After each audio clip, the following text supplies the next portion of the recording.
Assalamualaikum warahmatullahi wabarakatuh. Wadia balad dongeng Ki Agus Jago di mana wae ayana. Alhamdulillah wa syukru ala ni'amillah. Kalayan diwuwuh ku qabul anu maha agung, dibarengan ku pangijabah anu maha kawasa, diiring ku kadeudeuh kanyaah Gusti anu maha suci. Urang ayeuna dugi kadangat ayeuna masih keneh tiasa ditepang dangukeun deui dina acara anu matuh kamemet urang sadayana. Nyatana dina pagelaran dongeng Sunda jejer carita Damar Anting. Ayeuna bagian anuka genep welas tanya pamiarsa. Ieu dongeng mangrupikeun buah karyana Kang Ian Aditya ti Palihan Rancah Ciamis. Kangge Kang Ian ngahaturkeun rewu nuhun laksa ketik kabingahan, rehna parantos ngintunkeun naskah sakaligus ngawidian mamang kangge medar ieu dongeng dina channel dongeng Ki Agus Jago ieu. Atuh sumangga kanu teu acan subscribe kantun subscribe heula, ngarah langkung pogot sareng langkung sumangat deui ka si mamangna dina enggoning medar ieu dongengna. Nging hilap di like di komennya nu saseueur-seueurna. Lainna naon, mamang masok bingah kitunya upami maosan komentar-komentar ti para wargi sadayana teh. Kalintang bingahna deui upami mah link video mamang ieu dipangseerkeun atanapi dipangbagikeun. Atuh ngarah teh nyangkolong ti ngarawaktos sumangga.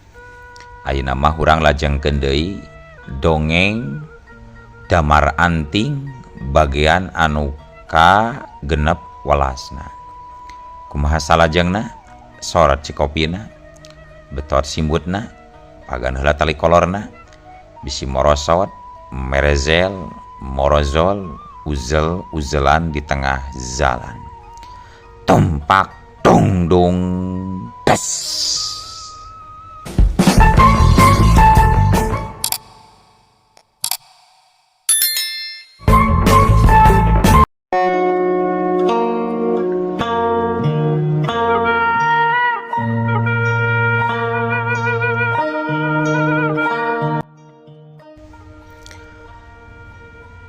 Para wargi sadayana, ayeuna urang tinggalkeun heula kaayaan Damar Anting saparakanca. Sementara dina waktu sabaraha poe katukang nalika Nyi Ratu Larasati ninggalkeun istana Nusa Halimun demi nyalamatkeun diri ti Pangeran Sancang. Harita teh Ni Sulastri satuntasna nganterkeun Nyi Ratu manehna gancang balik deui ka istana Halimun, nyatana istanana Dewi Niskala di Nusa Halimun. Tapi dirina kacida kagetna nalika tepi ka istana kusabab kayaan karaton geus ancur lebur alatan diserang ku pasukan jin kapir parentahan Pangeran Sancang. Sajongjongan Ni Sulastri ukur bisa nyumpahan dirina sorangan kusabab teu bisa nyalametkeun Dewi Niskala nu jadi korban kaganasan si raksa bumi Raja Jin Kapir. Teu kungsi lila sabot Ni Sulastri keur ngajanteng. Ujug-ujug di satukangeunana ngagelebug aya angin panas narajang ka dirina tarik naker. Wus, corelat celeng. Ni Sulastri lincah pisan gerakanana waktu nyingkahan serangan dadakan jiga kitu. Awakna ngalayang bari ngirimkeun serangan balesan. Wuet. Dua gempuranana nyeleber mapag serangan musuh. Siut jabrot tolonjong. Ni Sulastri ti tolonjong. Najan seranganana ngahanca sasaran. Alatan leungeunna karasa asa neunggar kana tameng wajah. Matana buncelik ka saurang lalaki anu ngacegak teu jauh ti hareupeunana. bangsat edan nasaha ilaing manusia atau setan sajuri. Sentak Ni Sulastri bari nahan laju napasna anu sembung ngahegak.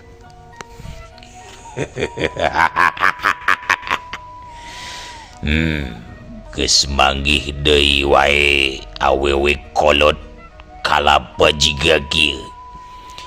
Beuki kolot teh beuki geulis sarua jeung sinini campaka. Hei, nini kurang ajar. Dewek manusia deuleu ngaran kaula Ken Wiratma alias si manusia batu baladna Pangeran Sanjang. Ucap si lalaki serba hideung alias Ken Wiratma harita mencrong mani imet nyapu sakabeh bagian awak si Nini Sulastri anu montok. Dipencerong kurang ajar jika kitu pikeun Ni Sulastri tangtuna jadi risih. Amarahna beuki ngagedur teu kaampeu. Manusia laknat jaga panon ilaing bisi dicolok ieu ku aing ku ieu. Ceuk Ni Sulastri bari teu kanyahoan ujug-ujug dua ramona geus nyaleber rek nojos mata Ken Wiratma. Hiu kilek. Ken Wiratma untung bisa ngakilek najan beungeutna semu pias oge. Lantaran teu nyangka bakal menang panarajang sakitu cepetna. Da cacakan lamun lain ninggang ka dirina mah geus pasti matana harita keneh oge geus bitu katojos ku dua ramo si Nini Sulastri. Plak. Pigelangan leungeun Ni Sulastri beunang ditakis. Tapi sakali ieu mah Ken Wiratma kudu ngaku kana kahebatan gerakan jurus si Nini. Sabab dirina teu mampu ngabendung serangan leungeun kenca si Nini anu ngahanca kana iga burungna. Hiu bak deuk adeh. Ken Wiratma ngagoak bari ngajarigjeun. Awakna nyangeyeng kabeh katuhu. Sabot keur kitu Nini Sulastri geus nyusul tepus ku tenggelan susulan anu leuwih kuat jeung rongka. Duk tak. Tulang iga Ken Wiratma nepi ka disada ngabletrak saking kuteasna. Sementara Nini Sulastri jadi ngajerit sabab tulang ramona jadi remuk. Aduh. Nini Sulastri mureleng bari nahan rasa nyeri. Dirina ngarasa heran dumeh tulang musuhna sarua jeung teu asna batu karang nu aya ngadon ramo leungeunna nu ngabletrak potong. Edan bener-bener edan ieu mangkluk teh. Nah boga ilmu nanahaon cenah eta mangkluk. Nepi ka tenggelan aing teu mampu ngaramukeun tulangna. Kitu kukulutusna Nini Sulastri. Sementara Ken Wiratma najan humargung tapi kajadianana teu lumangsung lila. Sabab seperti anu geus kauninga ku sadayana yen Ken Wiratma teh ngagem ajian Batara Karang. Selang sawatara waktu Ken Wiratma tuluy cumarita sombong nakeranan. Hei, nini geulis. Cek dewek mah leuwih hade ilaing mending nyerah. Sebab moal aya gunaana najan boga ilmu satelebu moal matak mampu ngelaikeun dewek deuleu. Leuwih hade anjeun pasrah sumerah diri sangkan urang bisa senang-senang paduduan di dieu. Cuy, teu sudi abrig-abrigan. Aing kudu masrahkeun diri ka manusia model dajal kawas ilaing. Kiheulaan deuleu. Lantaran bujangan oge masih keneh pabalatak.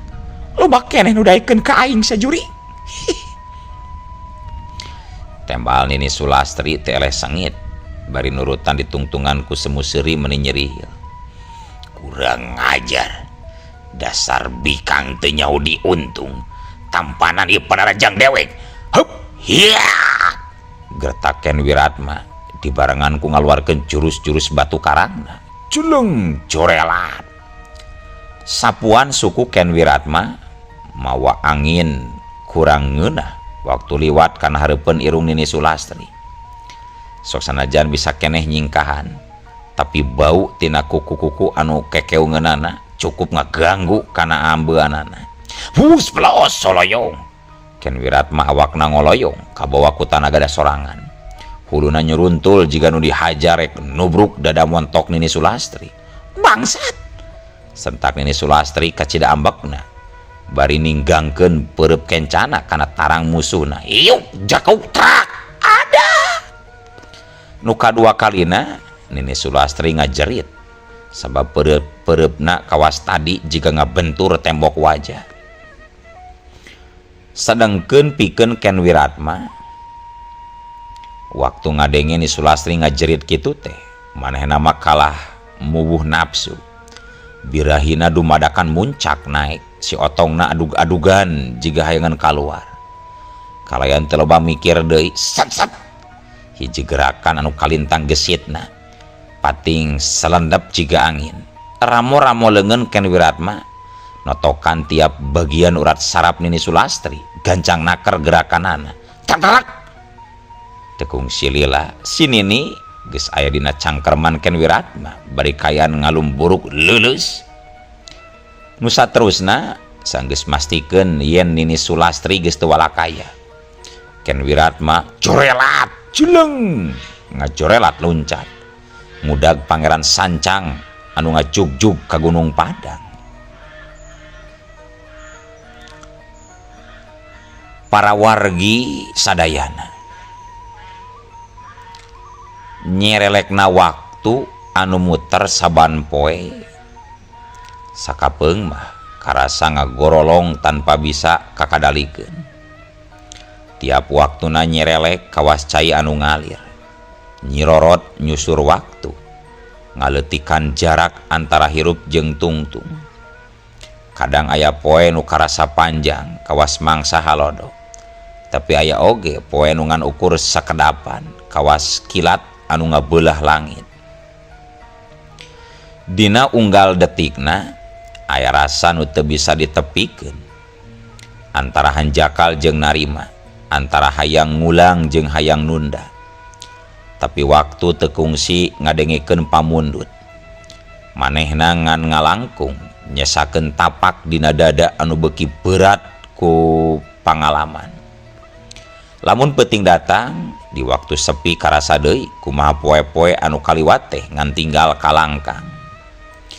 Nu tadi rekat indit, nu ti heula cepat mangkat, nu can datang masih suwung, nu hadir mah nu ayeuna.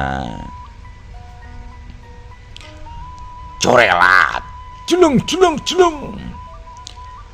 sajorelat saulas kalangkang ngaliwatan sisi pasir wetaneun Gunung Padang. Percis dina palebah batu pamujaan si kalangkang hideung teh nangtung hareupeun arca tilu urang dewa.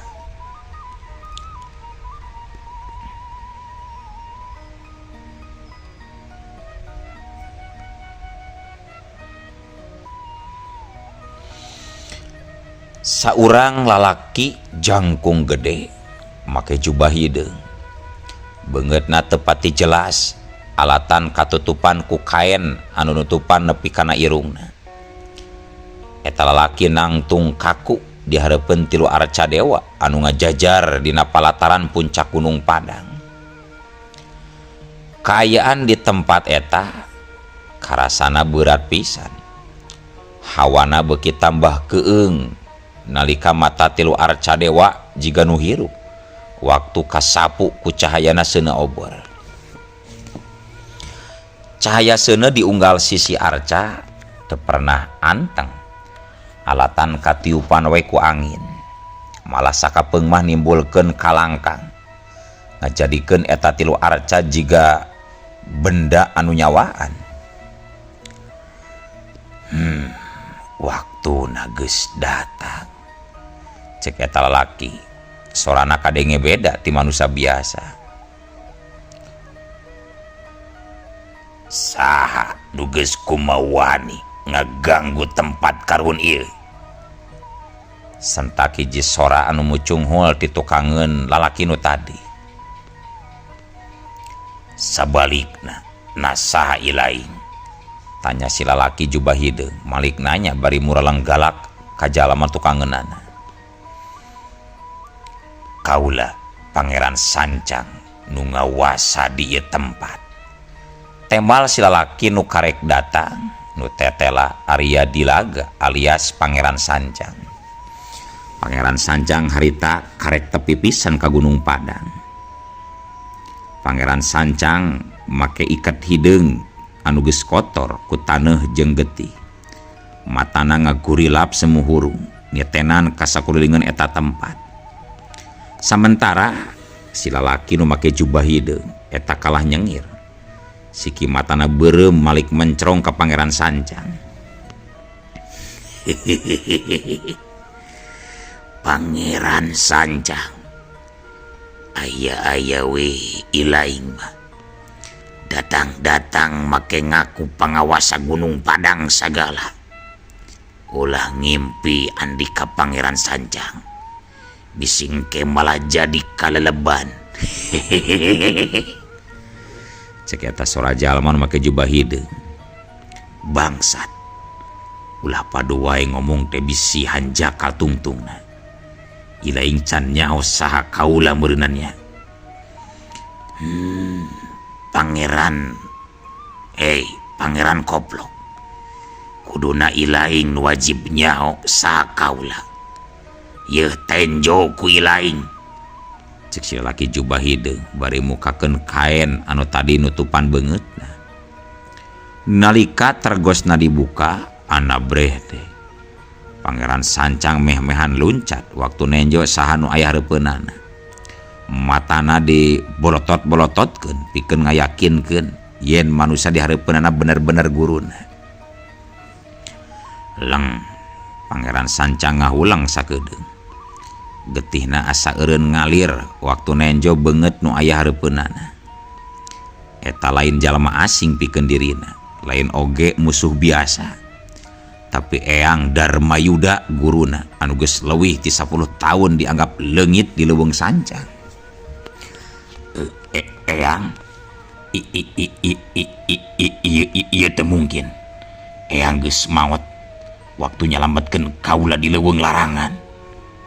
Cek Pangeran Sancang bari sikapna pinuh ku rasa kaheran. Sorana campur antara kaget jeung kasieun. Si lalaki jubah hideung alias Eyang Darmayuda ukur nyengir bari nembalan. Maot.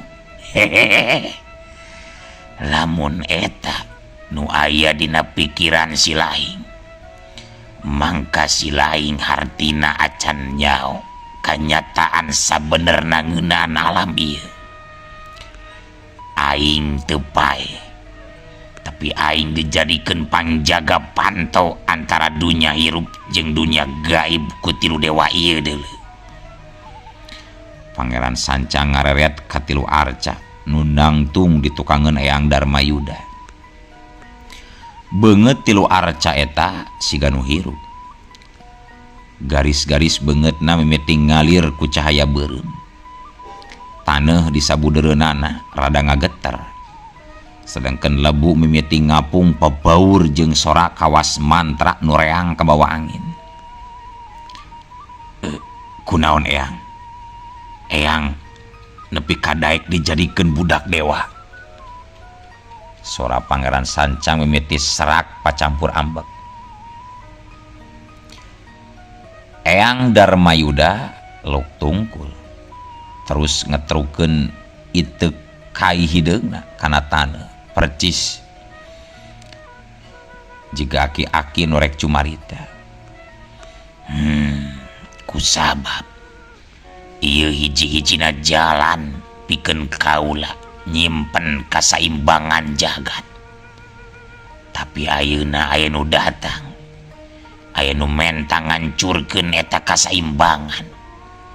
Jeung ilaing murid aing nu bakal dijadikeun tumbal. Gebeg Pangeran Sancang ngagebeg. Kumaha? Non maksudna ya? Taneuh beki ngageter. Tina sela-sela taneuh kaluar hawa panas anu nyongkap kawas napas makhluk raksasa. Tilu arca dewa mimiti robah wujud, sirahna jadi malaluter, panona halurung caang siga bentang ngaduru, leungeunna mekar panjang jiga akar hirup. Saurang arca dewa ngakero ku sora kawas guntur. Darmayuda, mana kita musti ka Gunung Badang teh? Gancang gerebikeun ka kaula Darmayuda. Eyang Darmayuda ngareret ka Pangeran Sancang, panona beureum sorana beuki jero. Sancang, lain kudu milih. Nah hayang jadi murid anu nurut ka karuhun, atau hayang jadi musuh na para dewa. Pangeran Sancang mundur 2 lengkah bari taki-taki, sementara leungeun katuhna geus siap ngaluarkeun ajian rangkah gunungna. Guru, demi karuhun nu aya di ieu Gunung Padang, kula moal bisa masrahkeun ieu kitab, senajan kula kudu adu hareupan jeung guru sorangan. Dasar murid murtad sia. Gancang gerabikeun eta kitab, atawa dewek jeung para dewa bakal ngahukum si lain geuleuh Sancang. Sentak Eyang Darmayuda bari ngayunkeun iteukna nu geus ngacelema jadi pedang seuneu. Wus, celeng! Pangeran Sancang rikat ngagajlang demi nyingkahan panarajang guruna, dibarungku ngalepaskeun tenggelan rangkah gunungna. Wut, celenger! 2 cahaya beureum jeung bodas patepung di tengah palataran puncak Gunung Padang. Bantrok benturan kahiji ngadadak ngabalukarkeun sakabeh gunung ngageter. Sorana ngagedur kawas jagat nu rek runtuh. Langit sapertikeun rek beulah. Akibat perang antara murid jeung guru, cahaya jeung seuneu, nurani jeung kutukan mimiti ngaguruh di tengah puncak Gunung Padang. Bantrokan antara ajian rangkah gunung jeung pedang geni milikna Eyang Darmayuda ngakedur kawas 2 guruh tabrakan di tengah mega. Seuneu jeung cahaya bodas ngageleger di awang-awang, nyieun pusaran anu nyirorot ngurilingan puncak gunung. Batu-batu laleutik ngaralayang, daun-daun garing kalabur tina tangkalna, jeung hawa panas nyongkab nepi ka taneuh. Pangeran Sancang ngagoler sabari nahan tuur. Napasna katempo berat, tapi matana tetep hurung. Guru, aya urusan naon anjeun jeung tilu arca dewa eta? Tanya Pangeran Sancang bari nahan amarah. Sancang, ilaing teu perlu nyawa ayeuna. Nu penting geura pasrahkeun heula eta kitab mustika Gunung Padang. Kusabab ilaing can manjing umur pikeun mibanda eta kitab. Tembal Eyang Darmayuda bari ngangkat pedang genina. Sedangkeun tilu arca dewa ditukangeun Eyang Darmayuda mimiti usik pating keretek. Suara batu ngagesruk, awak arca mimiti ngarekah. Tina sela-selana kaluar cahaya hideung. Cahaya eta ngawang-ngawang, ngawangun wujud tilu makhluk raksasa. Awakna batu, sirahna nyirorot, matana burahay kawas ruha. Darmayuda, ulah mere hati ke murid murtad model kitu deuleu Darmayuda. Gancang rebut kita musti ke Gunung Padang deuleu Darmayuda. Cek salah sahiji dewa batu, sorana ngagedur ngaruntageun jagat. Ngadengi omongan arca dewa model kitu, Pangeran Sancang gentak culung ngabelesat. Murid doraka, ulah sambat kan ya sia diudah gua mah kamana we oge sia lompat deuleu belesat cek Eyang Darmayuda bari ngabelesat ngudag Pangeran Sancang anu katempona ngacorelat cigarek lompat. Tapi pikeun Pangeran Sancang kitu sote ngahajak sangkan guruna ngajauhan tilu Arcadewa. Sanggeus nepi ka sisi beh kidul Pangeran Sancang gentak ngalancarkeun tenggelan rengkah gunung. Wuduk bat blas. Ukur setengah buku ramo tenggelan sakti muridna sorangan meh-mehan maragatkeun nyawa guruna. Dasar kurang ajar tampanan pangwales ti kami murid hianat ya Kitu kupurutusna Ki Darmayuda bari gentak ngayakeun panarajang balesan. hiat tus duduk koloyong Pangeran Sancang jadi ngoloyong waktu tenggelan guruna nyayang kana igana. Pangeran Sancang cukup ngarahu sabab sahanteuna kapan anu nenggelan teh guruna pisan. bet hiup jabrot kaleong gebru Harita Pangeran Sancang tuluy namru sementara Eyang Darmayuda langsung nyentak. ganjang kira pasrahkeun eta kitab mustika Gunung Padang ka dewek deuleu Sancang. Leuwih hade aing pae leuwih hade nga jampana jadi bugang daripada kudu masrahkeun ieu kitab.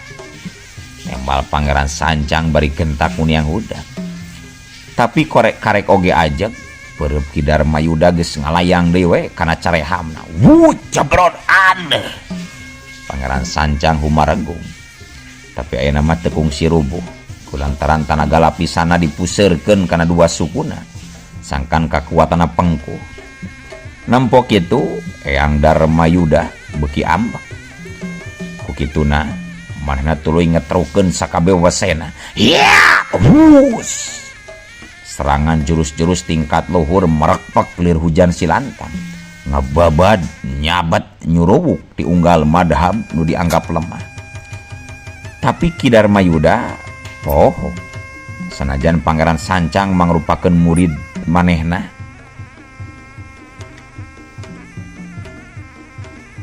Eyang Darmayuda teu nyaho yen muridna Ki Warig geus mibanda kitab Sulaiman.